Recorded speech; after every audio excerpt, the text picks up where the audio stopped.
Welcome to the Political Matrix News. We have the sources, we have the truth from inside the political matrix.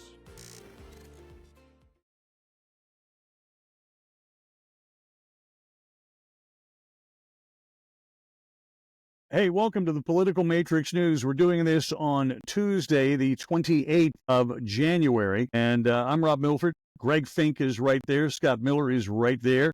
We didn't recognize Scott without wearing an unmarked baseball hat. It was kind of threw us, but what's the deal? You're going to do the LBJ thing? You know, anything? Oh, no? Okay. LBJ? No, hell no. I'm with Richard Branson. LBJ. Oh, even better. Even better. No, there was an interesting piece about how Lyndon Johnson, wanted to be the greatest president ever and how he messed it up. No, you're laughing. Okay, see, his hero was Franklin Roosevelt.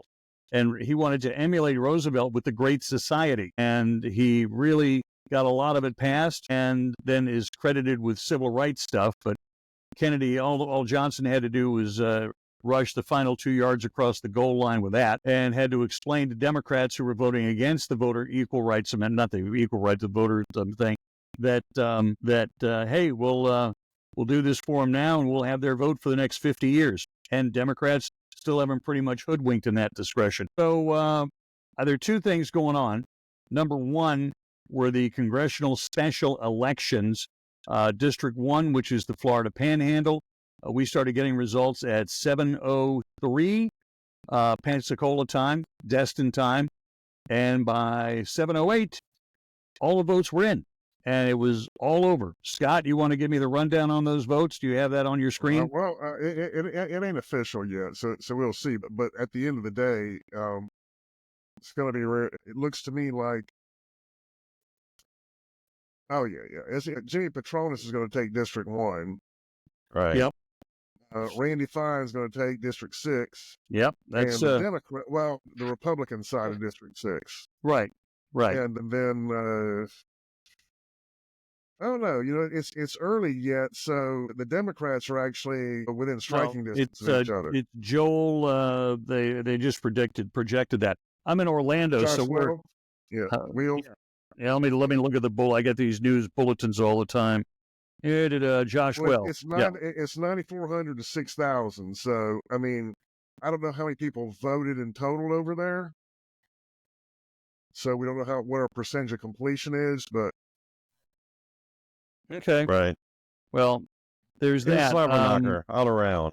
I'm sitting here looking at the Jimmy Petronis numbers from District 1, which is, let's be honest, that's been our focus. That's where you guys are and have spent most of your lives. And Jimmy Petronis, with the endorsement of Donald Trump, sent out 12 mailers and has damn near 50% of the vote. And no one else was really even close. Yeah, there were people, one person over 2,000, a couple or three in the 1,000 and change, and then 6 other guys didn't even get to 1,000 votes. I feel terrible for them. I really do. I mean, they thought they had a chance, but they didn't have Trump's endorsement. Do you think Jimmy Petronis has met Donald Trump, spent time with him? I'm thinking, You think? Oh, yeah. Okay, so what are we looking at? You just threw something on the screen there, Greg. What am I got the results here. We got Jimmy at 21,421 votes right now, and you're right. I mean, Aaron Dimick, who's the guy who actually ran against Matt Gaetz earlier in the year and threw a couple $1 million into it with the behest of Kevin McCarthy, he put out 2,440 votes, and the incumbent state rep who gave up his seat as a state rep in Tallahassee, which probably right now is probably a good idea with the revolt going on in Tallahassee. We'll talk about later. But he only got like 2,500 votes so far. I mean, it's a beating. Oh yeah, I mean, it's an absolute. And I was really hoping because both Gene Valentino and Greg Merck are good friends of mine, and I had to be encouraging through the whole campaign. I couldn't have a favorite, and it bothers me because both of them had promised me press secretary job. So hell, I'm not going to get to be a press secretary. It's really ticking me off here. And give Jimmy a call. Huh? Give Jimmy a call. Yeah, right. Jimmy could walk in my office right here, right now. I would not know who he was. Okay? All the TV stations, other than Tallahassee, all of the other TV stations in the state of Florida pretty much ignore what's going on in Tallahassee. They ignore local TV stations abhor. They just horrible reports on politics because the viewers don't like them. That's kind of significant. Okay? Yeah, the viewers don't that's like very true. politics. The TV stations look at the results of research and say, screw it, we're not going to do politics. We begged. District 1 is interesting because it only has one television station in the entire district. One. The other three stations that serve Pensacola are in Mobile.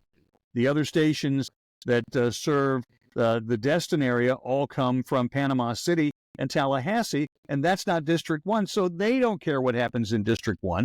There are only 2 daily newspapers in District 1, and maybe a grand total of 3, maybe 4 radio stations that actually talk about politics, and some of them only between, say, 6 and 9 in the morning. So it was a really cushy job being the press secretary. It looked really good on my resume when I retired. Jimmy Petronas kicked everybody's ass collectively. Right. Nobody else was even close. And I'm thinking, Greg and Gene are both pretty smart guys. And they couldn't, when they heard that Matt Gaetz was resigning and there was going to be a special election, why they couldn't have picked up the phone and called somebody in the Trump office, I don't know. I feel very bad for both of my friends who spent money. And so they could be, well, I was going to say we were going to have a drink, but neither of them drink, interestingly enough. But they both enjoy a good cigar. Yes, they do. See, that's right. We're not going to drink. We're going to smoke. It's different. Right. And Smoke it out. Greg, are you surprised at the overwhelming vote for Petronas? Yeah, I am. I mean, I thought he was going to win by the high 50s, but not did. I mean, the last time we had a big election like this, well, actually, it was the first time we ever had one with 10 people. Last time was 5 people. It was Jeff Miller, and that was back in 2001 during that special election. And Jeff, he got like 54%. Is that when Jeff Miller? Is that when Jeff Miller won? Yeah, whenever Joe Scarborough left because of the 01? Because of all the issues with Newt Gingrich and everything. Mm-hmm. And then he became a media star, and he's a media man today. Yep. And living in a Palm Beach mansion. He's basically blazing the railways here for Matt Gaetz, who will be the next Joe Scarborough in 10 years. The next what? And so you think Gaetz is going to replace Scarborough? In 10 years, yeah. I think he's going to the left like that. God, come on. The guy, he's going to be found Scarborough out. was a rock-hard conservative his first 3 years on MSNBC. He was like the conservative voice for that channel. He had Scarborough Country, and he was a big everything Bush says is right. And, you know, in fact, he was pretty much on the right side until he wanted to be the VP for Trump, and he got turned down for Pence, and then he got a little, irritated with that. And so, I think that he is exactly like Matt. Yeah, I mean, personality-wise, and they're exactly alike. Well, by that, what I mean by that is to say that neither one of them are real conservatives. Both of them are doing what they got to do, what they think has most market appeal. Yeah. Well, I mean, you got to realize, I mean, Joe Scarborough's family is a beauty pageant family. They come from a family of putting together beauty pageants for little girls, little boys, for children beauty pageants. And that's, and his brother had a really good advertising agency. In fact, his brother was one of the founding board members of our one of our companies here, the Listener Group. And so, it was, they've been involved in the process of political mechanics for a long time. Then Joe jumped in a race in '94, and the rest is history. Well, and Matt Gaetz is a similar family. I'm not suggesting there's anything unseemly about them in that business. It's just a creepy business. I don't think that they've done anything wrong, illegal, or anything or immoral. It's just a creepy. It's just got a creepy factor to it. Right. Okay. And the Gates' business has all been healthcare and educational software, and and basically screwing over Medicaid and screwing over Medicaid victims, and walking right out without being at charge, which is pretty good on Don's case. That he was able to get out unscathed. That's good of him. Smart guy, but Don Gates, that's his background. So, a little similar family background, sort of. Icky. Well, Creepy. I mean, Matt didn't make a business out of the ick, but That's true. Not yet. We have no idea what's really on those videos. we don't. Did you guys see that? Did y'all see that video with him and Bill Maher? I have not seen I it heard a lot yet. about it. I've heard about it, haven't seen it. Yeah, when you see the podcast, you'll be very interested to see that he's much more casual now. Well, I think for his entire life, all of his extracurricular activities have been driven by, just various stresses that he was under, probably from his Right. father and stuff like that. And I'm not apologizing for it. I'm just saying Right. that's what drives him there.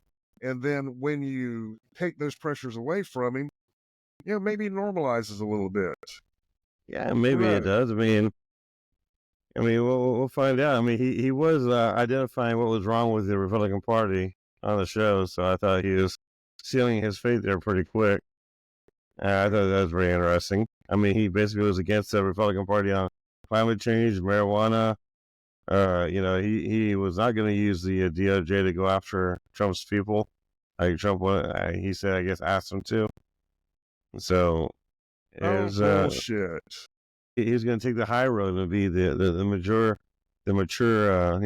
moral leader. Whatever. He can say whatever he wants right now. My fear wasn't what he would do for President Trump. My fear was what he would do for him and his family. Exactly. We're talking about Matt or Joe. I can't keep track now. Matt. Yeah, guys, and after all his political enemies, so yeah. I listen. I mean, I'm going to go with exactly what you all have said from the start. He's slimy enough, and he gets away with stuff, and I think that's the way politics is. Let me equate this to the movie Top Gun Maverick. You notice that the antagonist of the first movie was Iceman, played by Val Kilmer, right? Right. So here's Tom Cruise shooting down airplanes 20 years later. He's still a captain. He's just a captain, okay? And Iceman has got 4 stars. He's the guy in charge of all of naval aviation, or maybe even SINCPAC, but he's home in San Diego to die. And because he was a real dweeb, he was a real dick, he was an obnoxious prick, okay? Every naval officer I've talked to has said, that's real life in the U.S. Navy, or at least in naval aviation. I yield to Scott because your dad was... I was like, hang on, I'm going to have to ring off of this. Somebody else calling with election results from Pensacola. And I feel the same way about Matt. You shook hands with him. I wanted to wash my hands immediately. Scott, we ran into him at the pizza place downtown on Cervantes, or on Palafox, and I just was like, oh yeah. Well, when he used to have an office right next door to it, so yeah. Yeah. So I got nothing. Good. I mean, if Florida elects him, they're freaking, you're welcome. You're freaking welcome. And then he, of course, now thinks at 42 that he can run for president. But first, he's got to have a serious job in the state of Florida. He's not going to be satisfied with Attorney General. So, when are you guys going to start bidding for the Matt Gaetz for Governor campaign? Seriously. When is the Listener Group and, Political Matrix Company going to start bidding for it? I'm not joking. I'm real sad, angry, serious. There is not enough money for me to work for him. Okay. Greg? Come on, Greg. I go, Scott. I got to go with Work for him, you'd be working for him by yourself. That's very true. My family would shoot me because we still have theories about him and Greg. Oh, yeah. I agree. And those series will be discussed in the very thorough detail on a different show. Let me back up to fill this out. We're talking about him and Greg. You're not talking about Fink. You're talking about your cousin, Greg Evers, the late state senator Greg Evers, who wanted to run for Congress, ran for Congress in 2016, the first Gaetz campaign, and was doing pretty well. And how was that supposed to go, by the way? Was Chris Joseph going to support Evers, or was Evers going to support Chris Joseph? But neither of those things happened, so Gaetz ended up winning. Remind me, Scott, you were closer to the circle than I was. Gaetz wound up winning because his daddy went over and told everybody that had any amount of money that if you give any money to anyone other than my son, you will not get anything out of Tallahassee. You might as well Okay. stay home. Okay. And All right. so all Greg could raise was $200,000. And this is a man who his entire career in Tallahassee never never won a race by less than 30 points. Oh, To say that he was well liked in the district, is an understatement. I remember the first interview I did with him. NRA had paid for his billboard. Well, that's another story. Well, no, I like that was my introduction to him. Yeah. I had not met him and talked to him, and then somebody called and I said, "Yeah, we'll do an interview." And my very first question the old "I'm the NRA," and there was him. He was holding a shotgun, beautiful gold trigger Browning, and so my first question was, "Is that your shotgun?" And he's like, "What shotgun?" I said, "The one on the giganormous billboard on Davis Highway." He goes, "No, that was somebody else's shotgun, but I really liked it." So that was his Uncle Junior's. there you go. There you go. And then Governor Lawton Childs, the first time we interviewed him, I'd done a story on the fact that his Mini 14 rifle by Ruger, that was his turkey gun. And the legislature had passed legislation at that time. Boy, this really is ancient history now, 96, 98 timeline, that gun would be outlawed. And I had him on the air and I said, "So, Governor, the legislature just outlawed your turkey rifle. What are you going to do?" He says, we're going to fix it. That was the very first question. And after he died, I said, I'd really like to buy the governor's turkey gun. By that time, assault rifles were okay again. Well, the funny story about that billboard was that Greg's opponent in that race was doing something, had said a couple of things that upset the person in charge of the NRA in Florida. Oh, and gee. she went to him. The Smurf, that midget. What's her name? Hammer, Marion Hammer. Marion Hammer. I will rejoin the NRA the day after we bury her.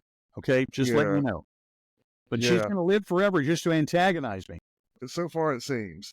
But this guy had said some things that basically called her a liar. And she pulled him aside and pointed out that by him saying that in conflict with what she had said is calling her a liar. And she says, "Look, you campaign, but just don't say things like that about me." And he did again. So she went out and bought 87 billboards with Greg's name on them. And it wasn't just Greg. There were other people they would put on there to kind of make it okay, because it said Senator Greg Evers, but that was, or Representative. I think he was running for Senate at the time. Yeah. So they titled his office, but they didn't say "vote for me" because it just said "I am the NRA." Exactly. And it was very well done. It was extremely well done. And for this district, you couldn't have picked a better topic. No, you really couldn't have. I had opponents. Okay, he had two opponents at the time, so. Yeah, but I'm coming back to Petronas. Not from District 1. Hey. What? Trump. No, Trump. And look, to a certain extent, I'll say Trump.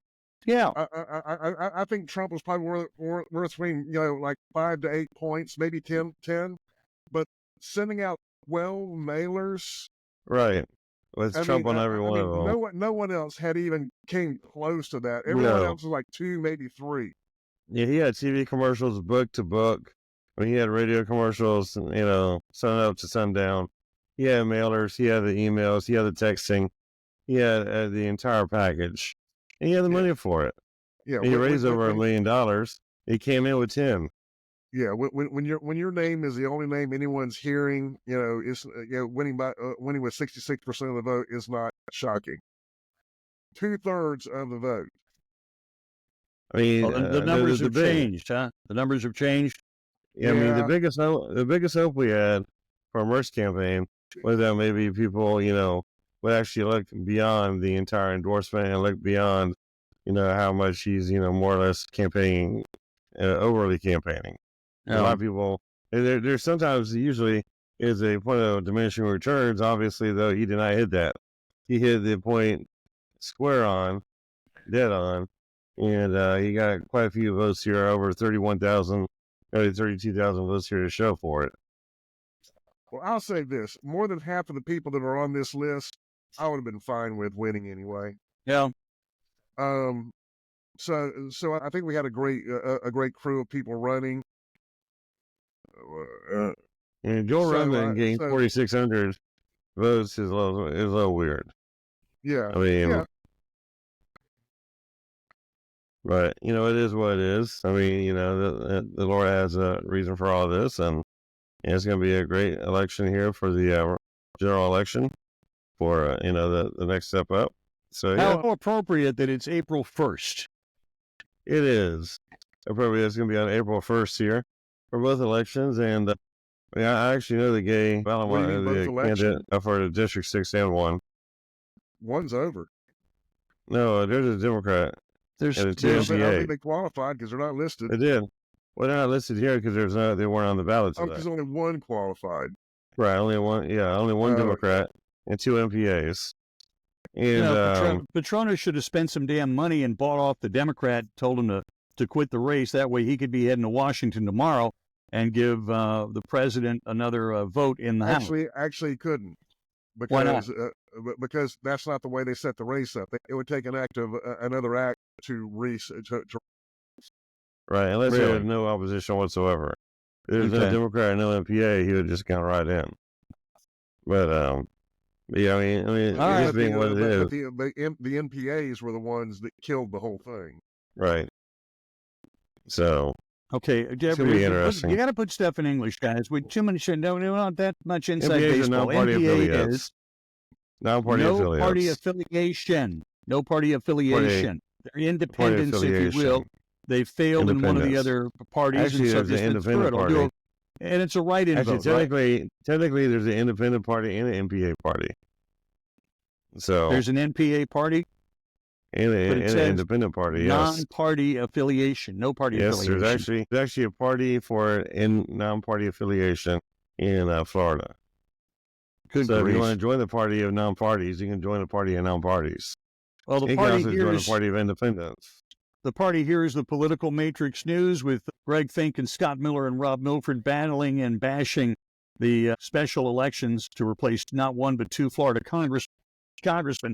I got to tell you, living in Orlando and the District 6 is just on the north side, Volusia County and that area, New Smyrna Beach, kind of Daytona Beach, and not a lot of coverage here. And one of the TV stations is actually licensed to Daytona Beach.